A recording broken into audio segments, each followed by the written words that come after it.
हमेशा की तरह इस बार भी राजा अपनी रानी की प्यास बुझा नहीं पाता। रानी के गुस्सा होने पर राजा उससे कहता है कि वो जल्दी ही अपने लकड़े का इलाज करवा लेगा। उसकी बात सुनकर रानी को और गुस्सा आने लगा। तभी बाहर खड़ा पहरेदार राजा से कहता है, आपसे मिलने कोई आया है। पहरेदार की बात सुनकर राजा चला गया, जिसके बाद रानी को बहुत गुस्सा आता है। हमारी आज की कहानी इसी रानी पर आधारित है, जो कई सालों से प्यासी थी और आदमियों को देखते ही उसकी गुफा गीली हो जाती थी। रानी को सबसे ज्यादा गुस्सा राजा पर आता था, जो कभी उसकी प्यास नहीं बुझा पाता था। रानी की पहरेदारनियां भी ये बात अच्छी तरह जानती थी कि राजा का लकड़ा 2 झटके मारकर ही लस्सी निकाल देता है। कुछ दिनों बाद राजा से मिलने एक जवान लड़का आता है। इस लड़के का नाम सू था और वो एक अमीर व्यापारी था। वो राजा के पास कीमती चीजें बेचने आया था। राजा को उसकी चीजें अच्छी लगी थीं। इसी बीच एक सिपाही राजा के पास आकर कहता है कि पैसा मंत्री को आने में थोड़ा समय लगेगा, वो शिकार करने गए थे और आपका संदेश पाकर वहाँ से चल पड़े हैं। उसकी बात सुनकर राजा गुस्सा हो गया, लेकिन तभी सू राजा से कहता है कि पैसा मंत्री के आने तक मैं महल में घूम फिर लेता हूँ। राजा के यहाँ कहने पर सू महल में घूमने लगा। रानी भी अपनी सेविकाओं के साथ हंसी मजाक कर रही थी। जैसे ही सू की नजर रानी पर पड़ी तो उसकी खूबसूरती देखकर वो दंग रह गया। रानी का रसीला बदन और उसके बड़े बड़े तरबूज देखकर सू के लकड़े ने बगावत कर दी थी। कुछ ही देर बाद सू राजा के जनरल लुई के साथ घूम रहा था। सू जब उससे रानी के बारे में पूछता है तो लुई बताता है कि वो राजा की तीसरी रानी है। राजा की 2 रानियां मर चुकी हैं। इसके आगे वो बताता है कि महल में रहने वाले सभी लोग जानते हैं कि बूढ़ा राजा रानी को खुश नहीं कर पाता। लुई की बात सुनकर सू की आंखों में चमक आ गई थी। थोड़ी देर बाद सू फिर राजा के पास पहुंच चुका था। राजा ने उसकी कीमती चीजें रख ली थी और सू अब पैसे लेकर यहाँ से जाना चाहता था। उसने जब राजा से पैसे मांगे तो राजा उसका मजाक उड़ाने लगा। राजा की हरकत देखकर सू को बहुत गुस्सा आता है और वो वहाँ से चला जाता है। वैसे सू एक जादूगर था, वो हर जगह उड़कर ही आता जाता था। सू ने ये बात किसी को नहीं बताई थी, क्योंकि वो अपने जादू का इस्तेमाल अपने व्यापार में भी करता था। इस समय सू अपने घर में था और उसे बार बार रानी की याद सता रही थी। दूसरी तरफ रानी राजा का इंतजार कर रही थी और जल्द ही राजा अपनी रानी के पास पहुंच जाता है। हमेशा की तरह आज भी राजा के लकड़े ने 2 झटके मारकर ही लस्सी निकाल दी थी, जिस कारण रानी एक बार फिर राजा पर बहुत गुस्सा करती है। वो गुस्से में आकर राजा को भला बुरा कहने लगी, जिसके बाद राजा वहाँ से चला गया। पहरेदारनियों को भी पता चल गया था कि आज भी राजा रानी की गुफा के आगे हार गया। अगले दिन सू महल के पास पहुंच गया।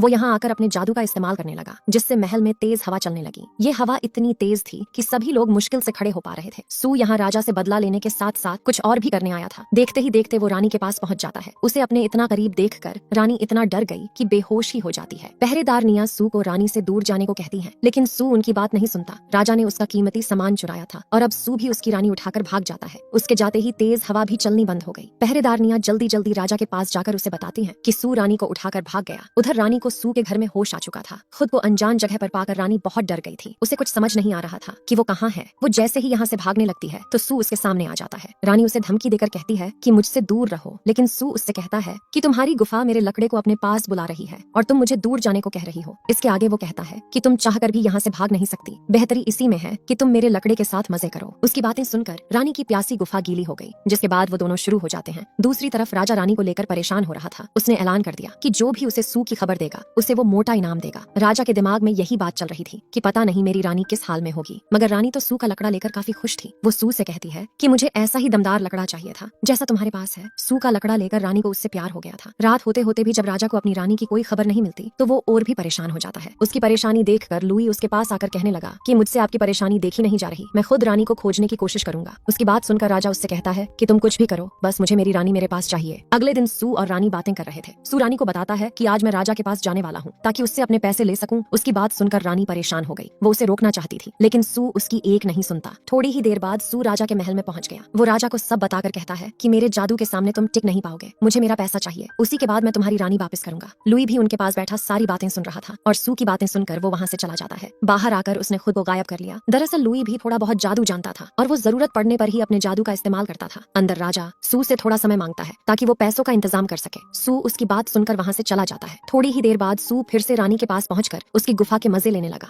लुई भी उसके घर तक पहुंच गया था और वो छुपकर उन दोनों को देखने लगा। लुई ने गायब होकर सू का पीछा किया था और उसका पीछा करके ही वो यहाँ तक पहुंचा था। कुछ देर बाद सू कहीं चला गया और रानी आराम करने लगी। इसी बीच रानी कोई आवाज सुनकर जब अपनी आंख खोलती है तो उसे अपने सामने लुई नजर आता है। लुई को देखकर रानी बहुत खुश हो गई। वो उसे सब बताती है कि सू मुझे उठाकर यहाँ ले आया था। उसकी बात सुनकर लुई कहने लगा कि मुझे सब पता चल चुका है और मैं ये भी जानता हूँ कि तुम सू का लकड़ा लेकर बहुत खुश हो। लुई की बात सुनकर पहले तो रानी शर्मा जाती है, लेकिन फिर आगे कहती है कि मुझे एक दमदार लकड़े की जरूरत थी, क्योंकि राजा का लकड़ा तो बेकार था। मुझे सू से प्यार हो गया है और मैं अब उसी के साथ रहना चाहती हूँ। ये सुनकर लुई उसे बताता है कि सू राजा से पैसे लेकर तुम्हें वापस महल में छोड़ देगा। वो तुम्हें धोखा दे रहा है क्योंकि वो सिर्फ पैसों से प्यार करता है। लुई की बात सुनकर रानी हैरान हो गई थी। लुई अब कहता है कि मैं भी तुमसे बहुत प्यार करता हूँ और मेरा लकड़ा सू से भी बड़ा है। इतना कहकर वो रानी को लिटाकर उसकी गुफा में अपना लकड़ा घुसा देता है। लुई की बात बिल्कुल सच थी। उसका बड़ा सा लकड़ा लेकर रानी बहुत खुश हो गई थी। उधर बेचारे राजा को डरावने सपने आ रहे थे। उसे डर था कि पता नहीं सू बेचारी रानी की गुफा के साथ क्या क्या करेगा। वैसे राजा का डर सही था, क्योंकि रात होते होते सू ने अपना लकड़ा रानी की गुफा में घुसा दिया था। अगले दिन जब सू कहीं बाहर चला गया तो लुई रानी के पास आकर शुरू हो गया। लस्सी निकालने के बाद वो रानी से कहने लगा कि जब सू राजा से पैसे लेकर जाएगा तो मैं उसे घेर कर मार दूंगा। थोड़ी ही देर बाद सू राजा के पास पैसे लेने पहुंच गया। वो जब राजा से पैसे मांगता है तो राजा उससे अपनी रानी मांगता है। राजा की बात सुनकर सू को गुस्सा आ गया और वो महल से चला गया। वो जब महल से बाहर निकला तो लुई उसे रोककर उससे लड़ने लगा। लुई उसे मारकर रानी का प्यार पाना चाहता था। दोनों ही जादूगर थे और दोनों ही एक दूसरे का सामना कर रहे थे। लुई काफी ताकतवर और लड़ाई में माहिर था। वो जब सू पर भारी पड़ने लगा तो सू डरकर वहां से भाग जाता है। रात को लुई राजा से कहता है कि मुझे सू के घर का पता है, मैंने आज उसे मारने की कोशिश की लेकिन वो डर कर भाग गया।